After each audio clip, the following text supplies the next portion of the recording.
রেস্টুরেন্টের মতো খাবার নিজে ঘরে বানাতে পারলে আর কি লাগে বলুন। ওয়েলকাম সবাইকে আমার নতুন একটা ভিডিওতে। আজকে আমি আপনাদের সামনে একটা শর্মা রেসিপি নিয়ে এসেছি। তার জন্য আমি প্রথমে কাঁচামরিচ এবং পেঁয়াজ কুচি গরম তেলে দিয়ে দিলাম। কিছুক্ষণ ভাজা হওয়ার পর আমি এখানে 1 কাপের মতো হাড়বিহীন কুচি করা মুরগির মাংস দিয়ে দিব।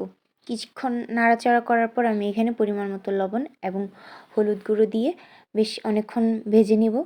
যে জলটা বের হয়েছে সেটা শুকিয়ে যাওয়া পর্যন্ত আমার ভাজতে হবে। ভাজা শেষ। এই মুহূর্তে আমি এখানে জিরা বাটা আর একটা মশলা তৈরি করেছি। আদা, দারুচিনি, এলাচ, গোলমরিচ, পেঁয়াজ এবং রসুন এগুলো আমি পাটায় বেটে জিরার সাথে নিয়ে নিলাম একটা বাটিতে। তারপর মাংসটা ভাজা হয়ে যাওয়ার পর আমি এই মশলাটা এখানে দিয়ে দিব। আর কোনো মশলাই লাগবে না। এখন আমি বেশ অনেকক্ষণ এটা মশলা এবং মাংস ভালোভাবে নাড়াচাড়া করে আমি কষিয়ে নিব। সামান্য জল দিয়ে দিব এটা সিদ্ধ হয়ে যাওয়ার জন্যে। জল দিয়ে আরও বেশ অনেকক্ষণ এটা কুক করতে হবে। যখন মাংসগুলো সিদ্ধ হয়ে যাবে সেই মুহূর্তে আমি এখানে কিছুটা সয়া সস এবং টমেটো সস দিয়ে দিব। সয়া সস মাংস ভাজার সময় দিলেও হয়, আর টমেটো সসটা রান্নার শেষ মুহূর্তে দিলে ভালো, না হয় কড়াইয়ের সাথে টমেটো সসটা লেগে যায়। যেহেতু আমার সয়া সসটা আগে দিতে মনে ছিল না, তাই আমি একসাথেই দিয়ে দিলাম। এখন আমি কুচি করা ক্যাপসিকামটা এখানে দিয়ে দিব। কিছুক্ষণ নাড়াচাড়া করে আমি চুলাটা নিভিয়ে দিব। এদিক দিয়ে আমার শর্মার পুর রেডি। এখন আমার শর্মার জন্যে যে রুটিটা তৈরি করতে হয় সেটা তৈরি করব। 1 কাপ দুধে 1 চামচ পরিমাণ ইস্ট, পরিমাণ মতো লবণ আর 1 টেবিল চামচের মতো চিনি নিয়ে নিলাম। সাথে আমি 1 কাপ মানে এখানে যতটুকু ময়দা লাগে সে অনুযায়ী আমি এখানে ময়দা দিয়ে দিব।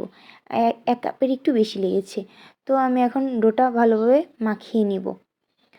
ডোটা আমরা ঘরে যেই নর্মাল রুটি বানাই তার থেকে সামান্য একটু নরম হবে, এরকম হবে। এখন আমি এই ডোটা অ্যাক্টিভ হওয়ার জন্য বেশ কিছুক্ষণ সময় ঢেকে রেখে দিব। দেখুন কত সুন্দর ফুলে উঠেছে।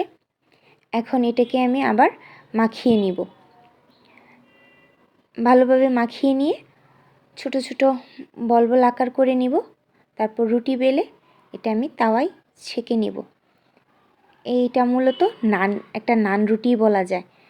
এই নান রুটিটার ভিতর আমি এখন শর্মা সস দিব। শর্মা সসের জন্যে আমাকে মেয়োনিজ নিতে হয়েছে। টমেটো সস এবং মেয়োনিজ দুটো মিক্সড করে আমি একটা শর্মা সস তৈরি করে নিচ্ছি। এই সসটা আমি রুটির উপরে প্রলেপ করে দিব। এই সসটাই মূলত শর্মাটার টেস্ট দ্বিগুণ করে দেয়। তো এখানে আমি আগে থেকে যে মাংসের পুরটা তৈরি করে রেখেছিলাম এটাও বিছিয়ে দিয়ে ভাজ করে নিব। দেখুন এটার লুক কতটা সুন্দর হয়েছে। খেতে কিন্তু দুর্দান্ত হয়। আশা করব আপনারা ঘরে একবার হলেও ট্রাই করবেন। ধন্যবাদ ভিডিওটি দেখার জন্য।